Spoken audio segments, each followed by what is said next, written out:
जी, हमने अपनी पिछली वीडियो में हमने स्टार्ट किया था topic surface area to volume ratio.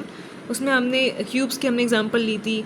हमने सेल के बारे में हमने इसमें पढ़ा था कि किस तरह जो है एक जब सरफेस एरिया जब किस तरह जब एक सेल का वॉल्यूम बढ़ता है तो उसके सरफेस एरिया उसका कम होता जाता है, और इस तरह इनका जो surface area to volume ratio है वो भी कम होता जाता है जैसे जैसे एक सेल बड़ा होता जाता है। अब हम यहाँ देखेंगे कि कैसे surface area to volume ratio कम होता है या ज़्यादा होता है सेल के का जो वॉल्यूम है उसके बड़े होने से। मतलब ये कि जब सेल जैसे जैसे एक सेल बड़ा होता है तो उसके सरफेस एरिया और उसके surface area to volume ratio पे क्या असर होता है ये हम अभी देखेंगे।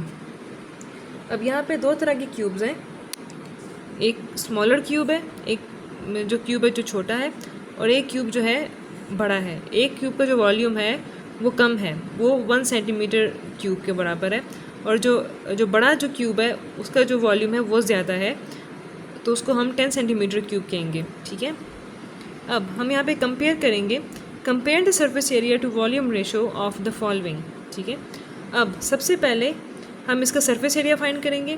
The surface area of one side is 1 centimetre multiply by 1 centimetre, तो 1 सेंटीमीटर क्यूब आ गया। अब एक क्यूब की कितनी साइड्स होती हैं? क्यूब की 6 साइड्स होती हैं। So there are 6 sides, so the total surface area will be, आप 6 को इसके साथ मल्टीप्लाई कर दें, ये 1 सेंटीमीटर क्यूब था वैसे, 6 मल्टीप्लाई बाय 1 6 सेंटीमीटर क्यूब, ये इसका सरफेस एरिया आ गया। ठीक है, ये surface area of the one side और ये surface area of the 6 sides है। अब इसका वॉल्यूम कितना है? वॉल्यूम हम निकालेंगे तो 1 सेंटीमीटर क्यूब, इन 3 बार 1 को हमने डिवाइड किया और जो सेंटीमीटर क्यूब में जो एक्सपोनेंट्स हैं वो पर आपस में प्लस हो गए, तो इसको हम 1 सेंटीमीटर क्यूब कहेंगे। अब हम इसका रेशो निकालेंगे, surface area to volume ratio, तो क्या आएगा? हम 6 सेंटीमीटर क्यूब को ऊपर लिखेंगे और जो वॉल्यूम है उसको हम यहाँ लिखेंगे या नीचे लिखेंगे, surface area to volume ratio, तो 6 सेंटीमीटर स्क्वायर मल्टीप्लाई बाय नहीं डिवाइडेड बाय 1 सेंटीमीटर क्यूब, तो ये इसकी रेशो आ गई। अब आप इसको जब डिवाइड करेंगे तो क्या आएगा? 6 आएगा, 6 सेंटीमीटर स्क्वायर सेंटीमीटर क्यूब। ठीक है, अब जब एक क्यूब जब छोटा होता है तो उसका जो रेशो है वो इतना होता है। जब एक क्यूब जब बड़ा होता है, जब एक क्यूब का जब वॉल्यूम बड़ा होता है तो उसका कैसे होगा? The surface area of one side is 10 multiply by 10, तो यहाँ पे 100 square centimetre square 100 centimetre square. अब चूँकि क्यूब की 6 साइड्स होती हैं तो 6 मल्टीप्लाई बाय 100, तो 600 सेंटीमीटर स्क्वायर। वॉल्यूम हम फाइंड करेंगे 10 मल्टीप्लाई बाय 10 मल्टीप्लाई बाय 10, तो 1000 क्यूबिक सेंटीमीटर।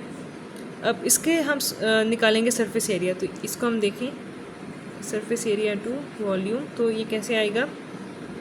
600 सेंटीमीटर स्क्वायर और डिवाइडेड बाय 1000 सेंटीमीटर क्यूब। अब यहाँ पे देखें, चूँकि इसका वॉल्यूम बड़ा है, इसका वॉल्यूम बहुत बड़ा है, तो इसका जो रेशो है वो भी कम आएगी और वो है 0.6 centimetre square divide by centimetre cube.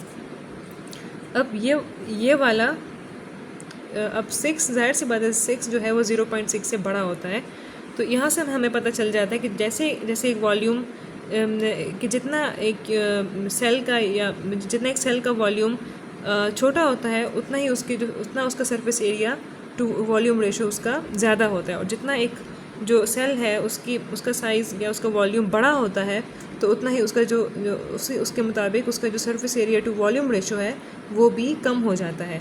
इसीलिए अगर एक सेल जो सेल छोटे होते हैं साइज़ में, तो वो अपने वॉल्यूम को अपने जो वॉल्यूम जितना एक सेल छोटा होता है वो अपने उस छोटे वॉल्यूम के मुताबिक उनका सरफेस एरिया भी ज़्यादा होता है, तो वो उस अपने ज़्यादा सरफेस एरिया होने की वजह से अपने उस छोटे साइज़ के सेल को या छोटे साइज़ जो छोटे वॉल्यूम वाले जो सेल है उसको उसके अंदर मटेरियल्स की एक्सचेंज करना उनके लिए इजी हो जाता है।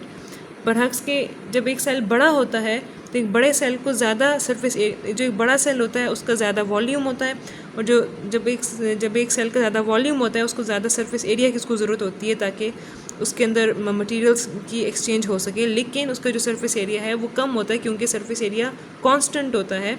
और इसी तरह जो जैसे जैसे एक सेल का वॉल्यूम बढ़ता जाता है, चूँकि वो सरफेस एरिया कांस्टेंट होता है, इसलिए वो जो सेल है जो सेल है वो अपनी आउटर लेयर को स्ट्रेच कर रहा होता है।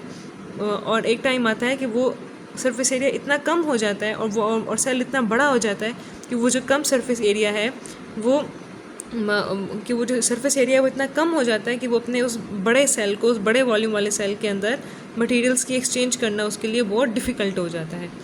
तो यहाँ पे हमने इस बारे में हमने पढ़ा कि हमने ये पढ़ा कि surface area to volume ratio क्या होता है और इसका सेल के अंदर जो एक्सचेंज ऑफ मटेरियल होता है, जो उसके अंदर जो न्यूट्रिएंट्स और वेस्ट प्रोडक्ट्स का जो मटेरियल की जो एक्सचेंज होती है उसका इनके आपस में इनका क्या रिलेशनशिप है। तो ये हमारी आज की वीडियो थी। इसके बाद जो नेक्स्ट जो टॉपिक है वो फिर हम अपनी नेक्स्ट वीडियो में फिर हम पढ़ेंगे। Thank you.